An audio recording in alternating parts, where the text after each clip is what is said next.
अगर हमें ये समझना है कि 170 तीर्थंकर एक टाइम पर कैसे हो सकते हैं, तो आपको पहले ढाई दीप की रचना समझनी पड़ेगी, which is not very difficult. I will try to explain in easy वे।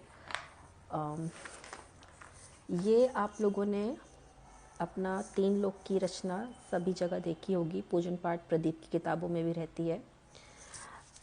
यहाँ पर दिस इज़ स्वर्गलोक बेसिकली।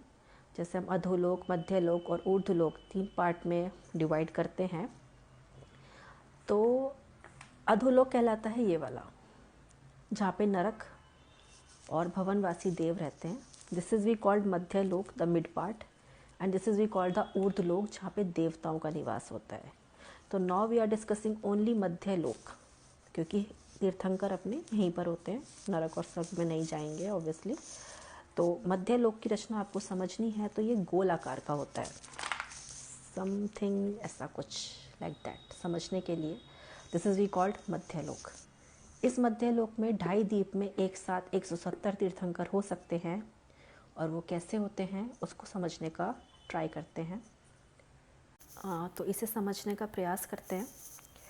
मध्यलोक में सबसे पहले ये जो आप गोल, ये राउंड राउंड सा देख रहे हैं, इसको हम बोलते हैं जम्बू द्वीप। पहला द्वीप इज़ जम्बू द्वीप। इसके बाद ये जो आप सर्कल में देख रहे हो कलर से, this is we called the लवण समुद्र। जम्बू द्वीप चारों तरफ से लवण समुद्र से घिरा हुआ है। इसके बाद लवण समुद्र के बाहर आके धातकी खंड आता है। जैसे हमारे पास जम्बू द्वीप है, ऐसे ही धातकी खंड है। धातकी खंड अगेन कालोदधी समुद्र से घिरा हुआ है। इसके चारों तरफ समुद्र है, पानी पानी, राइट। इस कालोदधी समुद्र के बाद एक और द्वीप आता है जिसे पुष्करवर द्वीप बोलते हैं। दिस इज़ वी कॉल्ड पुष्करवर द्वीप। इस पुष्करवर द्वीप में मान लीजिए अगर इसकी ये चौड़ाई अगर इससे 8 गुना है फॉर एग्जाम्पल जस्ट, तो इसके बिल्कुल बीच में यहाँ मिड में मानुषोत्तर पर्वत आता है।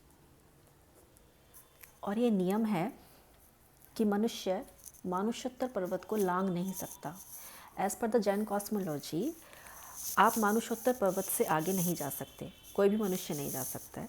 तो कहने के लिए हमारे पास 3 द्वीप हैं, जम्बू द्वीप, धातकी खंड और पुष्करवर द्वीप। लेकिन पुष्करवर द्वीप में क्योंकि हमारा सिर्फ आना जाना आधे पार्ट तक ही है, तो इस तरह से ये ढाई द्वीप कहलाता है। पहला जम्बू द्वीप पूरा लेंगे क्योंकि यहाँ तो जा सकते हैं कहीं भी, मतलब मनुष्यों का आवागमन यहाँ है। ऑल्दो हम लोग विदेश क्षेत्र में उत्पन्न नहीं हुए हैं, this is the another story, but जा तो सकते हैं।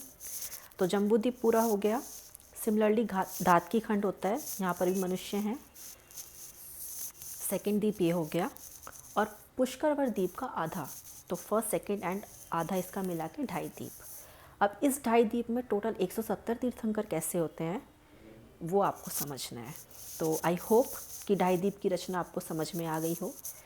ये समझ में आएगा तो फिर आप 170 तीर्थंकर की नेक्स्ट कैलकुलेशन भी इजीली समझ जाओगे।